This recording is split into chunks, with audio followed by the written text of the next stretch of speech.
नमस्कार दोस्तों, आज मैं आपको माघ रविवार व्रत की कथा सुनाने जा रही हूँ। प्रेम से बोलिए सूरज भगवान की जय हो। एक राजा था, एक रानी थी। उनके पास सिपाही, घोड़े, दास दासियां, धन दौलत सब कुछ था, सिर्फ उन्हें संतान नहीं थी। इसी कारण राजा रानी बहुत ही दुखी रहते थे। संतान प्राप्ति के लिए उन्होंने कई तरह का दान धर्म, धार्मिक अनुष्ठान, जप मंत्र, व्रत पूजा पाठ किए, लेकिन कोई फायदा नहीं हुआ। अब राजा रानी दोनों ही बुढ़ापे की ओर बढ़ते गए। बुढ़ापा देखकर दोनों गहन सोच में पड़ गए। अब हमारे इतने बड़े राज्य का क्या होगा? कौन बनेगा इस राज्य का वारिस? कौन लेगा प्रजा की जिम्मेदारी? राजा रानी दिन रात इसी चिंता में घुलने लगे। उन्हें खाने पीने की भी सुधि नहीं रहती। एक सुबह होता क्या है कि राजा के दरबार में एक साधु आता है, तो दासी रानी को इत्तिला करती है। तब वह दासी से कहती है, यह मेरा अंतिम दान धर्म है, इसके बाद मैं अपने हाथों से कोई दान धर्म नहीं करूंगी। रानी चावल भरा छाछ हाथ में लेकर बाहर आती हैं और साधु की झोली में भिक्षा डालने आगे बढ़ती हैं, तो उनके चेहरे पर छाई उदासी साधु के दृष्टि में आती है। वह उनसे पूछता है, रानी साहिबा क्या हुआ? आप क्यों इतने उदास हैं? तब रानी साधु को सारी हकीकत बताती हैं और सिसकने लगती हैं। उस पर वह साधु कुछ पल गंभीर हो जाता है और कहता है, चिंता मत करना रानी साहिबा, आपकी संतान की इच्छा पूरी होगी। आपकी कोख से एक पुत्र जन्म लेगा। मात्र वह 14 साल तक ही आप लोगों को मिलेगा। उसके आगे वह मृतलोक में नहीं रह पाएगा। इससे बढ़कर आपको कुछ देना मेरे लिए संभव नहीं है। अपनी बात पूरी करते उसने अपनी झोली में हाथ डाला, थोड़ी सी भभूत निकालकर रानी को दिया और कहा, आप और महाराज दोनों इसे बांटकर ग्रहण करना, आपको जल्दी ही पुत्र की प्राप्ति होगी। इतना कहकर साधु अपनी राह चला गया। उसके जाने के बाद रानी सोचने लगी, 14 साल तो 14 साल ही सही, उतने समय के लिए हमें पुत्र तो मिलेगा, यही काफी है। उतने साल तक मैं उसे जी जान से बड़ा करूंगी, उसे ढेर सारा दुलार करूंगी, अपनी संतान की मुराद पूरी करूंगी। उस रात अपना सारा राजकाज खत्म करके राजा जब रानी के महल में गए, तो रानी ने क्या किया कि राजा को सारी बात बताई और साधु की दी भभूत राजा को दिखाकर बोली, साधु महाराज ने यह भभूत हम दोनों को ग्रहण करने को कहा है। राजा बोले, इतना दान धर्म किया, जब तब किया, कोई फल नहीं मिला। अब इस भभूत से हमें संतान की प्राप्ति कैसे होगी? उस पर रानी बोली, जब इतना सब कुछ किया तो यह भी सही, आप उस साधु के क्रोध को क्यों बुलावा दे रहे हैं? राजा को अब किसी पर विश्वास नहीं था, लेकिन पत्नी को दुख न पहुँचे इसलिए वह राजी हो गए। राजा राजी हो गया तो फिर क्या होता है कि राजा रानी दोनों नहाते धोते हैं, फिर अपने भगवान का नाम स्मरण करते हैं, अपने पुरखों को स्मरण करते हैं और उस साधु महाराज का नाम स्मरण करके वह भभूत बांट कर दोनों खा लेते हैं। इसके बाद दोनों निश्चिंत होकर सो जाते हैं। कुछ दिन गुजर जाते हैं और साधु द्वारा कहे अनुसार रानी गर्भवती हो जाती हैं। अब तो राजा रानी दोनों की खुशी गगन में नहीं समाती। राजा रानी से बोला, महारानी सचमुच साधु महाराज की कृपा हो गई। 9 माह 9 दिन 9 घंटे पूरे होकर रानी ने एक सुंदर गोरे चिट्ठे पुत्र को जन्म दिया। राजा ने बड़ी धूमधाम से पुत्र का नामकरण किया। सारे राज्य में 8 दिन तक भोजन करवाया, उत्सव मनवाया। अब पुत्र की कुंडली देखने के लिए राज्य के सबसे विद्वान पंडित जी को बुलाया, तो कुंडली देखकर पंडित जी बड़े चिंतित हो गए। कहने लगे, महाराज हमारा राजपुत्र सिर्फ 14 साल तक हमारे पास रहेगा। राजा को इस बात की भनक थी ही, रानी को भी साधु महाराज की बात याद थी। दोनों चुप रह जाते हैं। उसके बाद राजा और रानी बड़े लाड प्यार से बेटे की परवरिश करते हैं, उसकी हर ख्वाहिश पूरी करते हैं। थोड़े समय के लिए ही सही, भगवान ने संतान की अपनी मुराद पूरी कर दी थी। इससे वे समाधान मानते हैं। राजपुत्र दिन प्रतिदिन बड़ा होता है। जब वह 7 साल का हो जाता है तो राजा एक अच्छे गुरु की नियुक्ति करके उसे पढ़ाई लिखाई, राजशास्त्र, शस्त्र विद्या, घुड़सवारी इत्यादि 12 विद्याओं का शिक्षण देते हैं। जब वह सब शास्त्र विद्या में पारंगत हो जाता है और 12 साल की उम्र का हो जाता है, तब एक अच्छी सी राजकन्या खोजकर उसकी शादी कर देते हैं। 2 साल और बीत जाते हैं। बेटा 14 साल का हो जाता है। एक दिन राजपुत्र राजा से बोलता है, पिताजी, मैं अपना सारा राज घूमकर देखना चाहता हूँ। आज तक मैंने सिर्फ इस राजवाड़े के अतिरिक्त कुछ नहीं देखा है। बेटे की बात सुनकर राजा चिंतित हो जाता है, क्योंकि पुत्र को 14वां साल शुरू हुआ था। अब कोई अनहोनी होने का वक्त नजदीक आ पहुंचा था, लेकिन राजा यह सब बातें पुत्र को नहीं बताता। वह कहता है, हाँ हाँ बेटा, जरूर जाओ। तुम्हें अपना सारा राज घूमकर देखना चाहिए। कहाँ क्या है यह सब जानना चाहिए। कल मेरे बाद तुम्ही को तो राजा बनना है। मात्र एक बात ध्यान रखो, तुम जहाँ भी जा रहे हो, क्या कर रहे हो, यह बात अपने पत्नी को मत बताना। पुत्र कहता है, ठीक है पिताजी, आपने जो कहा मैं वैसा ही करूँगा। तो होता क्या है कि राजपुत्र दिन भर अपने पत्नी के साथ मौज मस्ती करता है, खुशियां मनाता है और रात को ठीक 12 बजे बिस्तर से उठकर बाहर चला जाता है। फिर पाँव फटने से पहले वापस अपने महल में आकर सो जाता है। ऐसे बहुत दिनों तक चलता रहा। अब पुत्र का 14वां साल खत्म होने में कुछ दिन ही बाकी रहते हैं। इतने में क्या होता है कि उसकी पत्नी यानी छोटी रानी रात में जाग जाती हैं। वह देखती हैं कि बिस्तर पर राजपुत्र नहीं है। वह महल में सब जगह देखती हैं तो राजपुत्र कहीं भी नजर नहीं आता।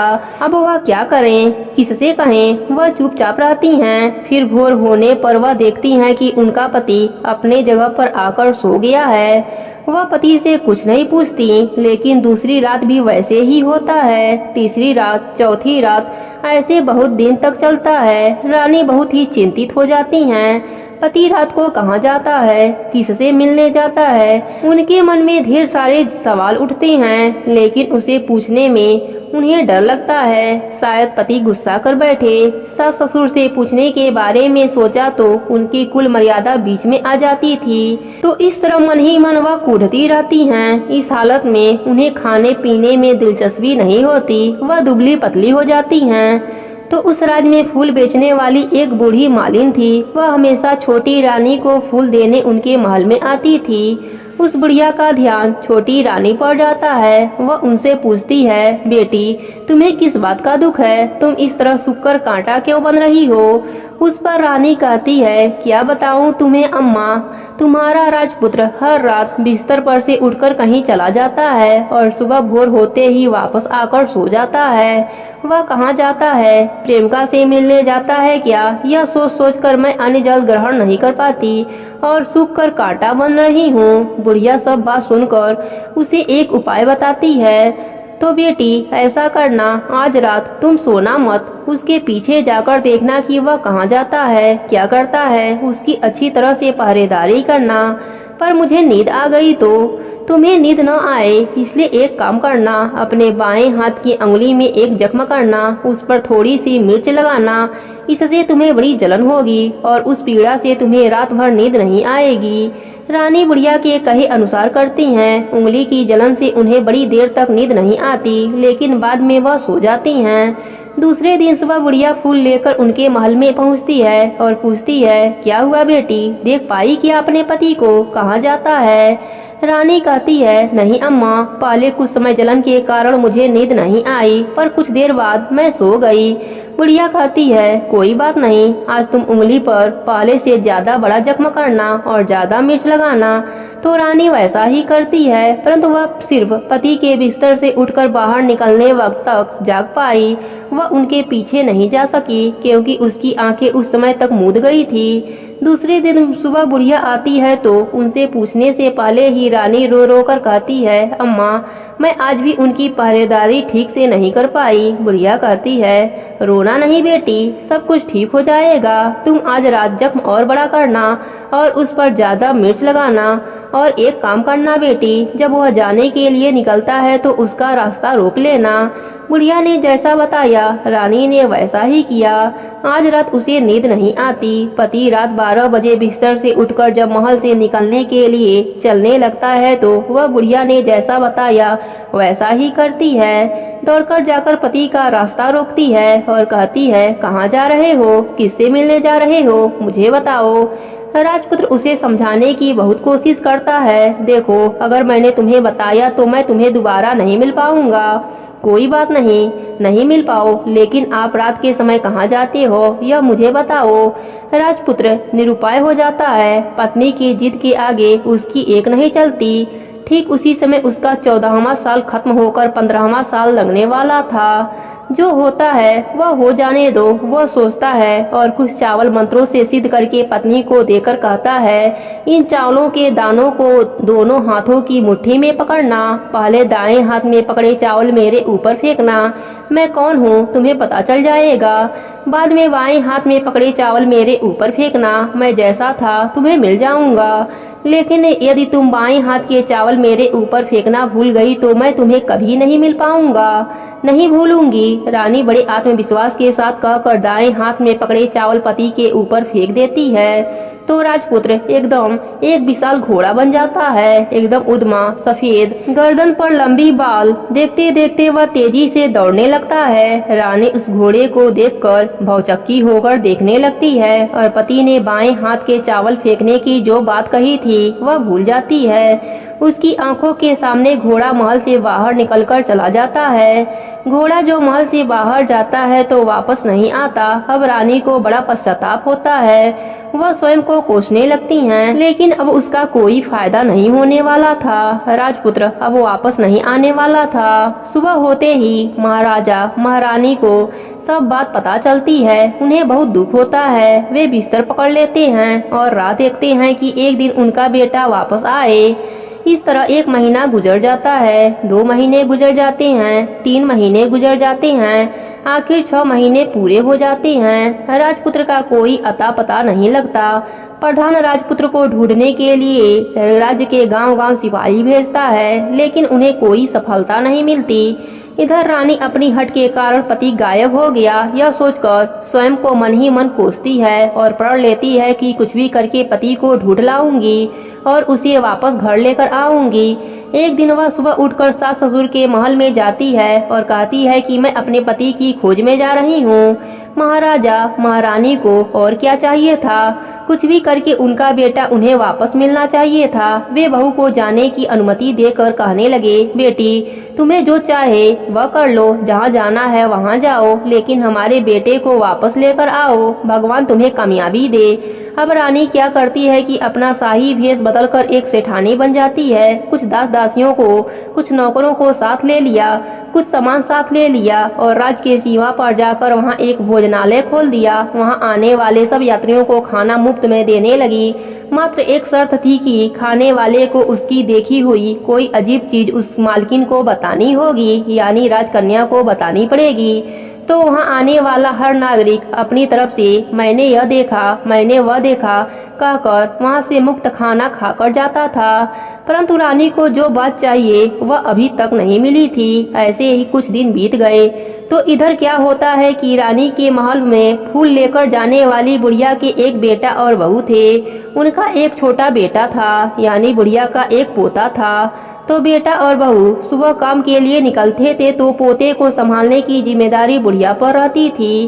बुढ़िया दिन भर पोते को संभालती थी। एक दिन होता क्या है कि बुढ़िया को पान खाने की आदत थी, तो पान लगाने के लिए चूना चाहिए था। वह उसे तैयार करने के लिए सीपियाँ लेकर आई। उन सीपियों को भूनने के लिए गोबर के कंडे चाहिए थे। कंडे इकट्ठा करने के लिए वह बांस की टोकरी लेकर चरवाहे के मैदान में गई। वहाँ बहुत सारे कंडे थे। उन्हें जमा करते करते उसे घर आने में अंधेरा हो गया। इस ओर शाम होते ही काम से वापस बेटा बहू घर पहुँचे तो देखा कि बच्चा घर पर अकेला है और रो रहा है।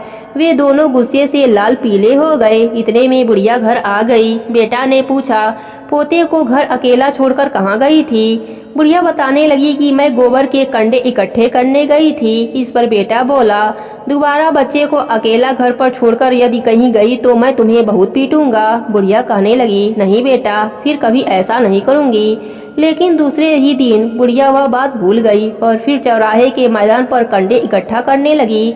शाम को जब बेटा बहू काम से वापस लौटे तो देखा कि बच्चा घर पर अकेला है और रो रहा है। अब उसके बेटे की सहन शक्ति खत्म हो गई और बुढ़िया के वापस आने पर उसे घर से निकाल दिया। बुढ़िया रात भर घर के बाहर अंधेरे में बैठी रही और सुबह होते ही हाथ में टोकरी लेकर कंडे इकट्ठा करने के लिए निकल गई। उस दिन उस पर कंडे इकट्ठा करने का मानो पागलपन सवार था। कंडे इकट्ठा करते करते कब अंधेरा छा गया उसे मालूम ही नहीं चला। उसे जब ध्यान आया तो गांव का रास्ता भी ठीक से दिखाई नहीं दे रहा था। वह अंधेरे में आंखें फाड़ कर देखती देखती किसी तरह आगे निकल पड़ी तो होता क्या है कि एक कपिला गाय छन छन की आवाज करते गले की घंटी बजाते ठुमुक कर उस मैदान पर आ गई। उसे देखकर बुढ़िया सोचने लगी कि इस गाय के पीछे पीछे जाऊंगी तो गांव तक पहुंच जाऊंगी। तब बुढ़िया उसके पीछे पीछे जाने लगी। वह गाय क्या करती है कि उस मैदान से लेकर एक एक करके 6 मैदान पार करती है। आखिर में वह 7वें मैदान पर पहुंचती है तो क्या होता है कि उस मैदान पर एक बड़ा सा पत्थर होता है। गाय जाकर उस पत्थर को अपने सींग से मारती है। सींग मारा तो वह पत्थर दूर हट गया और पाताल में जाने की सीढ़ियां दिखाई देने लगी। तब वह गाय उन सीढ़ियों से नीचे जाने लगी। बुढ़िया यह सब देखती रही और झट से जाकर गाय की पूंछ पकड़ लिया। पूंछ पकड़कर वह गाय के साथ नीचे पाताल में पहुंच गई। पाताल में पहुंचते ही तुरंत गाय की पूंछ छोड़ दी और इधर उधर देखने लगी। वहीं से बुढ़िया ने देखा कि पाताल में सब जगह जगमगाहट है, दिया दीप जल रहे हैं और तेज रोशनी गाय के ऊपर पड़ रही है और वह अद्भुत घटनाएं घटने लगी। गाय के नीचे जाते ही उसके गले में अपने आप साकल आकर पड़ गया और छम छम करके कोई दुधाड़ी में गाय का दूध दुहने लगा। लेकिन जो भी कोई वह कर रहा था वह मात्र दिखाई नहीं दे रहा था। बुढ़िया बहुत घबरा गई, कहाँ आकर फंस गई वह सोचने लगी और यहाँ वहाँ छिपने के लिए जगह ढूंढने लगी। लेकिन उसे कहीं भी जगह नहीं मिली, हर जगह उजाला ही उजाला था। तो वह एक कोने में खड़ी रह गई और जो कुछ सामने हो रहा था उसे चुपचाप देखने लगी। कुछ पल के बाद वहाँ झट से एक उद्मा सफेद घोड़ा आया। वहाँ 2 कुंडे थे, उनमें से एक कुंडे में उस घोड़े ने छलांग लगाई और ऊपर आ गया। अब उसे राजपुत्र का रूप प्राप्त हो गया। राजपुत्र बनने के बाद उसने दूसरे कुंडे के पानी में स्नान किया। वहाँ रखे नए कपड़े पहने। नजदीक ही एक सुंदर पलंग था, उस पर आकर बैठ गया। उसके सामने अपने आप 5 पकवानों की थाली आ गई, दूध की प्याली आ गई, 5 सुपारी आ गए। उसके सामने एक दिया जल रहा था। राजपुत्र ने खाना खाया, दूध पिया, 5 सुपारी खाया और बिस्तर पर लेट जाने से पहले सूर्यदेव का स्मरण करके सामने दिए से पूछा, दिए दिए दीप कर मेरे माता पिता क्या कर रहे हैं। दिया ने बताया, बेटे के शोक में डूबे हैं। राज्य कौन संभाल रहा है? राज्य प्रधानमंत्री संभाल रहा है। मेरी पत्नी क्या करती है? उसने चौराहे पर भोजनालय शुरू किया है और आते जाते लोगों से वह नई नई खबर के बारे में पूछती है। दिए के यह कहते ही राजपुत्र कहने लगा, ठीक है। उसके बाद वह सो गया। बुढ़िया कोने में खड़ी रहकर यह सब देखती रही। ऐसी अद्भुत घटना उसने जिंदगी में पहली बार देखी थी। उसे अंदर ही अंदर चुलबुलाहट होने लगी। वह अपनी भूख प्यास भूल गई और आगे क्या होता है कि उसे उत्सुकता से देखने लगती है। लेकिन उसके बाद और कुछ घटनाएं नहीं घटती। रात गुजर गई और सुबह हो गई। सुबह होने पर पलंग पर सोया राजपुत्र उठा और फिर से पहले वाले कुंडे में छलांग लगाई तो अब वह फिर से घोड़ा बनकर कुंडे से बाहर आ गया। बाहर आते ही वह तेजी से उस पाताल नगरी से बाहर निकल गया। लेकिन वह कहाँ गया बुढ़िया को कुछ पता नहीं चला। उसके बाद पिछली रात की तरह कोई उस गाय का छमछम करके दूध दुहने लगा। जैसे ही दूध दुहना खत्म हुआ उसके गले की साकर अपने आप खुल गई और वह गाय तेजी से ऊपर जाने वाली सीढ़ियाँ की ओर भागने लगी। गाय को दौड़ते देखकर बुढ़िया सोचने लगी, अब गाय के साथ यहाँ से ऊपर जाना ही समझदारी है, नहीं तो कोई मुसीबत आकर मेरे ऊपर टपक जाएगी। झट से उसने गाय की पूंछ पकड़ ली और गाय के साथ ऊपर आ गई। गाय जब ऊपर मैदान में पहुंची तो उस सुरंग का रास्ता अपने आप बंद हो गया और उसके मुंह पर एक बड़ा सा पत्थर पहले की तरह खड़ा हो गया। ऊपर आकर वह गाय जंगल की ओर निकल गई। इधर बुढ़िया एकदम बावली सी हो गई। उसने पाताल नगरी में जो कुछ देखा वह जल्द से जल्द किसी को बताने के लिए उतावली हो उठी। उसे एकदम से याद आया कि नगर की सीमा पर कोई औरत भोजनालय चलाती है और नई बात जानने वाले को अच्छा खाना पीना मुफ्त में देती है। वह सोचने लगी, क्यों न मैं उस बात को उस औरत को जाकर बताऊं। यदि उसे यह बात पसंद आ गई तो बाकी जीवन खाने पीने की झंझट से मुक्ति मिलेगी। बुढ़िया ने मन ही मन तय किया और तुरंत उस भोजनालय के द्वार पर टंगे नगाड़े के सामने खड़ी हो गई और जोर जोर से नगाड़ा बजाना शुरू कर दिया।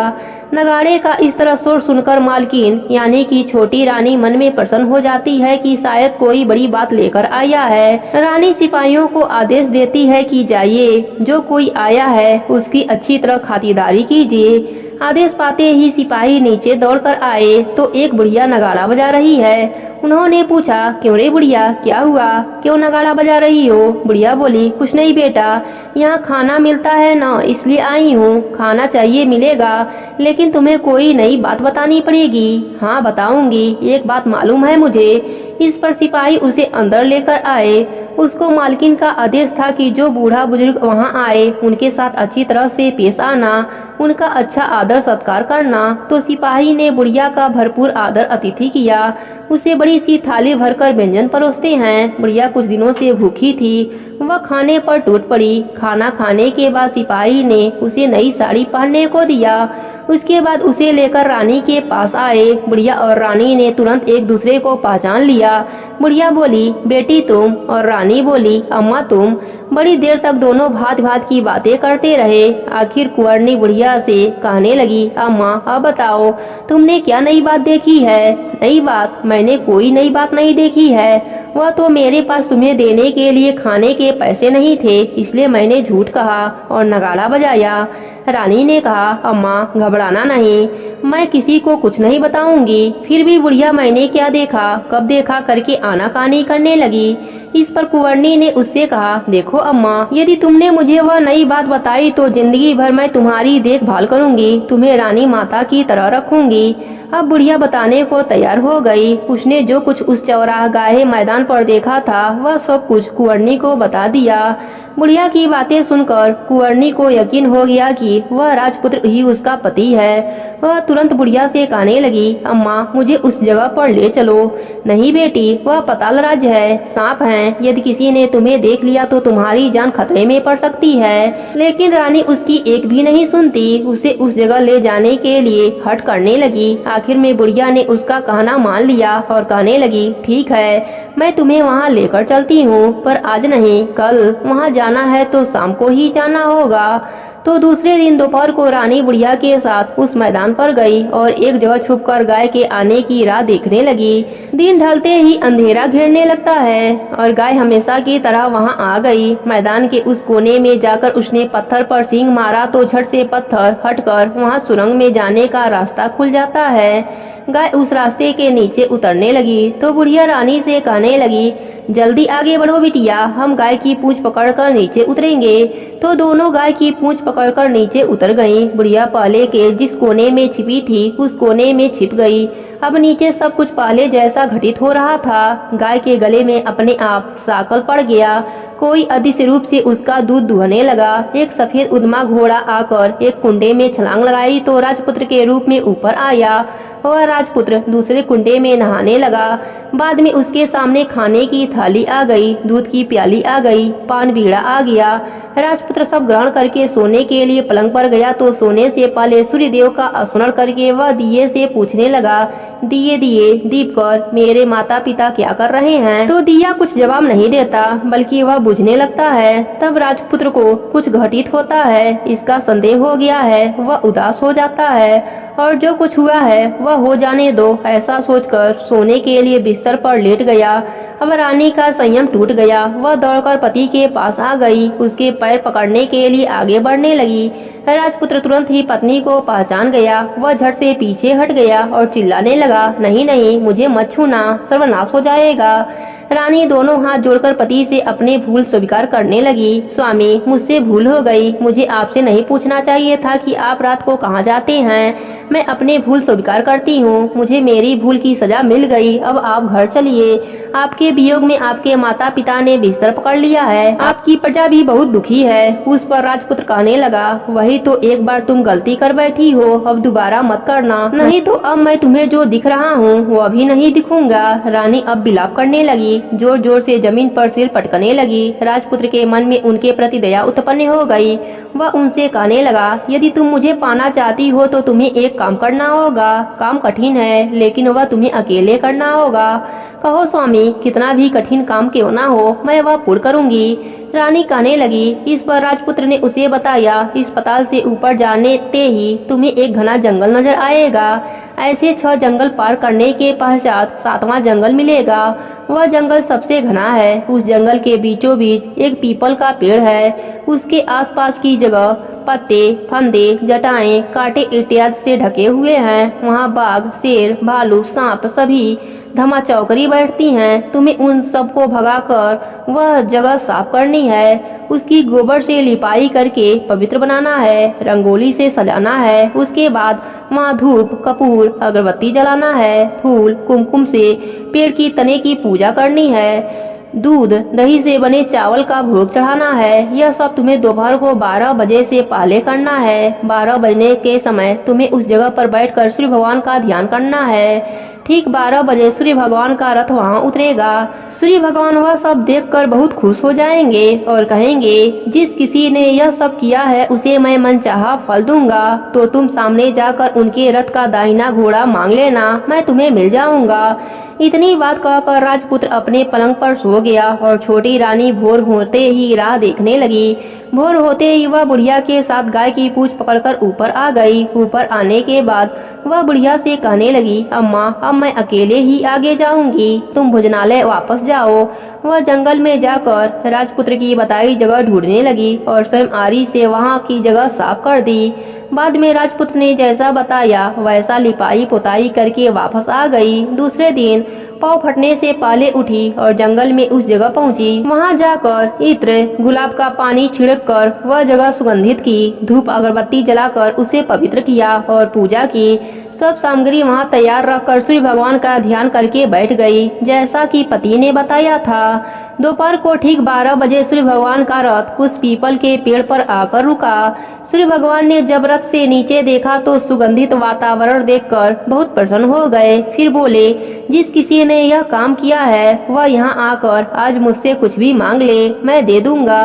रानी ने जब यह शब्द सुना तो बिना समय गवाए दौड़कर उनके सामने आ गईं और उनको साष्टांग नमस्कार करके बोली, प्रभु, वह मैं ही हूँ, मैंने ही यह जगह साफ की है। अच्छा, तो जो तुम्हें चाहिए वह मांग लो। प्रभु, मुझे आपके रथ का दाहिना घोड़ा चाहिए। सूर्य भगवान बोले, नहीं नहीं, मैं तुम्हें और कुछ भी दे सकता हूँ, लेकिन यह घोड़ा नहीं दे सकता। मेरे रथ के 12 घोड़े हैं, तुम चाहो तो कोई और घोड़ा मांग लो, लेकिन यह दाहिना घोड़ा नहीं दे सकता, मैं तुम्हें नहीं दे सकता। छोटी रानी ने एक नहीं सुनी। वह सूर्य भगवान से एक ही बात कर रही थी, वही दाहिना घोड़ा दे दीजिए, नहीं तो मैं आपके पैरों में गिरकर अपनी जान दे दूंगी। अब सूर्य भगवान धर्म संकट में पड़ गए। उन्होंने वचन दे दिया था, अब अपने वचनों से पलट नहीं सकते थे। ठीक है, दे दिया तुम्हें घोड़ा। सूर्य भगवान ने कहा, फिर एक बात और कही, देखो, मैंने तुम्हें घोड़ा तो दे दिया है, लेकिन वह तुम्हें यहाँ नहीं मिलेगा, तुम्हें उसे पाताल लोक में जाकर लेना होगा। रानी बोली, पाताल में ही क्या भगवान, मैं उन्हें पाने के लिए कहीं भी जा सकती हूँ। रानी के वचन को सुनकर श्री भगवान अपने मार्ग को चले गए और इधर रानी जंगल से अपने भोजनालय में आ गई। फिर वह बुढ़िया को लेकर उस मैदान पर आ गई। जल्दी ही शाम हो गई। शाम होते ही गाय वहां आ गई और उसने सींग मारकर सुरंग का पत्थर हटाया तथा नीचे उतरने लगी। रानी और बुढ़िया जल्दी जल्दी उसकी पूंछ पकड़कर नीचे उतर गईं। नीचे पाताल में सब घटनाएं पहले की तरह घटने लगी। घोड़े का एक कुंड में नहाकर राजपुत्र बन जाना, नहा धोकर पलंग पर जाकर बैठना, तो उसे खाने की थाली, दूध की प्याली आना, पान की बीड़ा आना। लेकिन आज एक बात नहीं घटी। आज 2-2 थाली, 2-2 दूध की प्याली, 2-2 पान बीड़े उसके सामने आ गए। वह कुछ नहीं बोला। अपने हिस्से की थाली खाकर, दूध पीकर और पान बीड़ा चबाकर वह सोने चला गया और हमेशा की तरह दिए से पूछने लगा, दिए दिए दीपकर, मेरे माता पिता क्या कर रहे हैं? दिए ने बताया, वे दोनों तुम्हारे शोक में मरने की स्थिति में पहुंच गए हैं। ऐसा झट से उसकी आंखों से आंसू टपकने लगे। फिर वह पूछने लगा, दिए दिए दीपकर, मेरी राज्य कौन चला रहा है? तुम्हारा राज्य प्रधान चला रहा है और वह सब कुछ हड़प चुका है। वह प्रजा पर बहुत अत्याचार कर रहा है। यह सुनकर राजपुत्र को बहुत गुस्सा आया। वह गुस्से से अपनी मुट्ठी भींचने लगा। वह पूछने लगा, दिए दिए मेरी पत्नी क्या कर रही है? अब दिया कुछ नहीं बोला, चुप रह गया। अब रानी का संयम जवाब दे गया। वह दौड़कर पति के गले लग गई। अब मैं तुम्हें मिल गया। राजपुत्र कहने लगा, सच कहते हो? अब आप फिर से घोड़ा तो नहीं बनोगे? नहीं, दोबारा घोड़ा नहीं बनूंगा मैं। तुमने जो इतने सारे कष्ट उठाए मुझे पाने के लिए, इसलिए सूर्यदेव ने मुझे सदा के लिए घोड़े के जन्म से मुक्त कर दिया है। राजपुत्र ने बड़े प्यार से कहा और उसे गले से लगा लिया। उसके आंसू पोंछे। कुछ देर पश्चात भोर हो गई तो गाय की श्रृंखला टूटकर वह ऊपर भूलोक में जाने लगी। रानी, राजपुत्र और बुढ़िया उसकी पूंछ पकड़कर ऊपर आ गए। ऊपर आने पर वे सीधे भोजनालय में पहुँचे। वहाँ का सब सामान लोगों में बांट दिया और उसको ताला लगाकर अपने राज्य में लौट गए। राजपुत्र को वापस आया देखकर, उसके तेवर देखकर प्रधान घबरा गया। राजपुत्र ने उसे बंदी बनाकर कैद खाने में डाल दिया और राज की बागडोर अपने हाथ में ले ली। उसके बाद वह अपने माता पिता को मिलने के लिए उनके महल में गया। तब राजपुत्र क्या देखता है कि उसके माता पिता उसके शोक में अस्थि पंजर बने हुए हैं। पुत्र को वापस आया देखकर मरणा सन राजा रानी की आंखों से टप टप आंसू बहने लगे। इन दोनों ने पुत्र को गले से लगा लिया, उसे प्यार से सहलाया। इतना होने के बाद उनकी सेहत में एकदम से सुधार आने लगा। वे अब बिस्तर से उठकर बैठ गए, पुत्र को आशीष देने लगे। राजपुत्र के आने की खबर तुरंत राजभर में फैल गई। प्रजा खुशी से फूली नहीं समाई। प्रजाजन राजमहल के सामने इकट्ठे हो गए। राजपुत्र ने भी उन्हें दर्शन दिए और आज से उन्हें कोई दुख नहीं पहुंचेगा, ऐसा वचन दिया। अब राजा अपने पुत्र का राज्याभिषेक करके उसे सिंहासन पर बैठाता है और बहू को महारानी का दर्जा देता है और स्वयं अपनी पत्नी के साथ ईश्वर स्मरण करते हुए खुशी से दिन बिताता है। महाराजा बना राजपुत्र अच्छी तरह से राज चलाने लगा और पत्नी के साथ सुख शांति से जीवन बिताने लगा। उस बुढ़िया को रानी ने अपने पास ही रख लिया और उसकी अच्छी तरह से देखभाल करने लगी। बुढ़िया और उसके बुढ़ापे के दिन खुशी से गुजरने लगे। प्रेम से बोले श्री भगवान की जय हो, माघ मास की जय हो, प्रयागराज की जय हो। पद्म पुराण के अनुसार एक बार गुरु वशिष्ठ जी राजा दिलीप को माघ स्नान का महात्म्य सुनाते हुए कहते हैं, हे राजन, माघ का स्नान, दान, जप व तप श्री हरि को जितना प्रिय है उतना कुछ और नहीं। इस विषय में मैं आपको एक प्राचीन इतिहास सुनाता हूँ, ध्यान पूर्वक सुनो। त्रेता युग में नंदीग्राम में पुष्कर नाम का एक ब्राह्मण देव अपने परिवार के साथ रहते थे। वह ब्राह्मण देव भगवान श्री हरि के परम भक्त थे। सदैव अपने धर्म के अनुष्ठान में लगे रहने वाले और सबके हितैषी थे। वे सदा माघ स्नान और सब अध्याय में तत्पर रहते तथा समय पर अनन्य भाव से भगवान श्री हरि की आराधना करते थे। वह ब्राह्मण देव हमेशा भगवान श्री हरि के नामों हरि विष्णु, हरे कृष्ण, दामोदर, गोविंद, अनंत, देवेश्वर इत्यादि का निरंतर जप करते थे। भगवान श्री हरि की आराधना करने के अतिरिक्त उन ब्राह्मण देव का मन सपने में भी कहीं और नहीं लगता था। एक दिन सूर्य नंदन धर्मराज जी ने अपने दूतों को आदेश दिया कि नंदीग्राम निवासी पुष्कर ब्राह्मण को पकड़कर मेरे पास लाओ। धर्मराज जी की आज्ञा पाकर दूत नंदीग्राम पहुँचे और धर्मराज जी के बताए हुए पुष्कर को ना पहचान कर वह पुष्कर ब्राह्मण को ही पकड़कर यमलोक ले गए। ब्राह्मण पुष्कर को अपने दूतों के साथ आता देखकर धर्मराज जी भयभीत हो गए और सोचने लगे कि यह पुण्य आत्मा महात्मा पुष्कर को लेकर मेरे पास क्यों आ रहे हैं। जैसे ही दूत पुष्कर ब्राह्मण को लेकर धर्मराज जी के निकट पहुँचे, धर्मराज जी अपना आसन छोड़कर खड़े हो गए और फिर आदर के साथ उस मुनि को आसन पर बैठाकर धर्मराज जी अपने दूतों पर क्रोधित होते हुए बोले, तुम लोगों ने यह क्या किया? मैंने तो दूसरे पुष्कर को लाने के लिए कहा था। भला इन्हें जो कि सब धर्मों के ज्ञाता भगवान श्री हरि के परम भक्त, सदैव माघ स्नान करने वाले, व्रत उपवास रखने वाले इन महात्मा पुरुष को मेरे समीप क्यों लाए? इनके लिए मेरा दर्शन करना भी उचित नहीं है। इस प्रकार दूतों पर क्रोधित होकर यमदेव ने ब्राह्मण देव पुष्कर से कहा, हे ब्राह्मण देव, मुझे व मेरे दूतों को क्षमा करें, यह गलती से आपको यहाँ ले आए हैं। वहाँ मृत्युलोक में आपके पुत्र, पत्नी व बांधव व्याकुल हो रहे हैं, अतः आप अभी वापस जाइए। यमदेव की बात सुनकर ब्राह्मण देव बोले, हे धर्मराज जी, जहाँ पापी मनुष्य यातना में शरीर धारण कर कष्ट भोगते हैं, उन सब नरकों को मैं देखना चाहता हूँ। यह सुनकर सूर्य कुमार धर्मराज जी ने पुष्कर ब्राह्मण को सैकड़ों और हजारों की संख्या में नरक दिखलाया। ब्राह्मण देव ने देखा नरकों में पड़े हुए जीव अनेक कष्ट भोग रहे हैं। यमदूत उन्हें कोड़ों से पीट रहे हैं, किसी को सूली पर चढ़ा रहे हैं, किसी को बाघ खा रहे हैं, किसी की देह कीड़ों से भरी हुई है जो कि उन्हें खा रहे हैं। कोई जलते हुए घड़े में डाल दिया गया है, कोई आसी पत्र वन में दौड़ रहा है जिससे उनके अंग छिन्न भिन्न हो रहे हैं, किसी को आरों से चीरा जा रहा है। इस प्रकार नरक की यातनाएं भोगते हुए उन नरकी जीवों को देखकर पुष्कर ब्राह्मण को बड़ा दुख हुआ।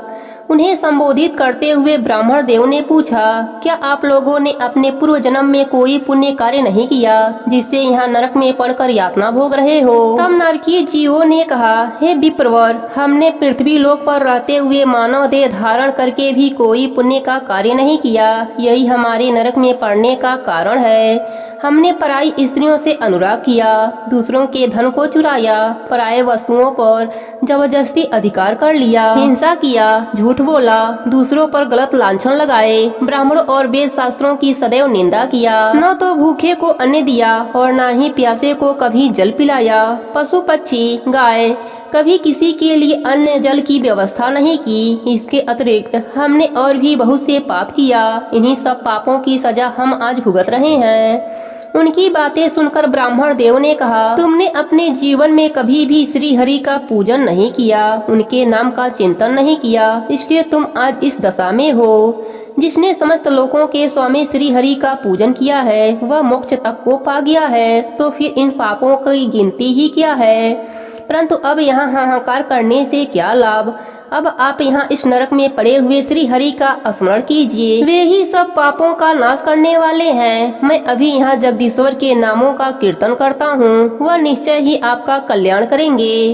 ब्राह्मण देव की बात सुनकर नरक के जीवों ने कहा, हे ब्राह्मण देव, हमारा अंतःकरण अपवित्र है, हम अपने पापों से दुखी हैं, लेकिन हमने जब से आपका दर्शन किया है, आपके देह को छूकर आने वाली हवा जो हमें स्पर्श कर रही है वह हमें परम आनंद प्रदान कर रही है। आपके दर्शन से हमें संतोष हुआ है, हम जैसे पापी लोगों पर आपकी कितनी दया है। तब धर्मराज जी ने पुष्कर ब्राह्मण और उन नरकीय जीवों की बात सुनी तो धर्मराज जी ने कहा, हे ब्राह्मण देव, आपके पुत्र, पत्नी व बांधव सभी लोग पृथ्वी लोक पर शोकग्रस्त हैं, अतः आप वापस जाइए। धर्मराज जी की बात सुनकर ब्राह्मण देव बोले, हे प्रभु, जब तक इन दुखी जीवों की आवाज मेरे कानों में पड़ रही है तब तक मैं कैसे जा सकता हूँ? इतना कहकर ब्राह्मण देव भगवान विष्णु की आराधना करते हुए बोले, यदि मैं समस्त भूतों के आत्मा और सबके ईश्वर सर्वव्यापी श्री हरि की नित्य उपासना करता हूँ तो इस सत्य के प्रभाव से नरक में पड़े हुए इन जीवों का तत्काल उद्धार हो जाए। हे कृष्ण, हे दामोदर, हे जगन्नाथ, हे हरे, हे मुरारे, हे जगन्नाथ, यहाँ नरक के भीतर यातना में पड़े हुए इन सब जीवों की रक्षा कीजिए। पुष्कर ब्राह्मण के मुख से श्री हरि के नामों का उच्चारण सुनकर वहाँ नरक में पड़े हुए सभी पापी तत्काल नरक से छुटकारा पा गए और वे सब नरक की यातना से छूटते ही प्रशंसा पूर्वक ब्राह्मण देव से कहने लगे कि हे विप्रवर, हम आपके कृपा से नरक से मुक्त हो गए हैं, इस संसार में आपकी अनुपम कीर्ति का विस्तार हो। ऐसा कहकर सब जीव श्री हरि के धाम को चले गए और धर्मराज जी इस घटना को देखकर बड़े ही हैरान हुए। वह ब्राह्मण देव के पास गए और जाकर उन्हें वरदान देते हुए बोले, हे धर्मात्मा, आप पृथ्वी पर जाकर सदा वहाँ प्रशंसा के साथ निवास करें। आपको और आपके परिवार को मुझसे कभी भी कोई भय नहीं होगा और जो मनुष्य पृथ्वी लोक पर आपके महात्म्य का प्रतिदिन स्मरण करेगा उसे मेरी कृपा से अकाल मृत्यु का भय नहीं होगा। धर्मराज जी के कहने पर पुष्कर देव पृथ्वी पर लौट आए और पहले की तरह स्वस्थ हो भगवान मधुसूदन की पूजा करते हुए रहने लगे। राजा दिलीप को सारा वृतांत सुनाकर वशिष्ठ जी बोले, माघ माह में मेरे द्वारा सुनाए गए पुष्कर के इस महात्म्य को जो मनुष्य श्रद्धा पूर्वक पढ़ता या सुनता है उसके सारे पाप तत्काल नष्ट हो जाते हैं और वह संसार के उत्तम सुखों को भोगता हुआ अंत में श्री हरि के परम धाम को जाता है। प्रेम से बोले माघ मास की जय हो।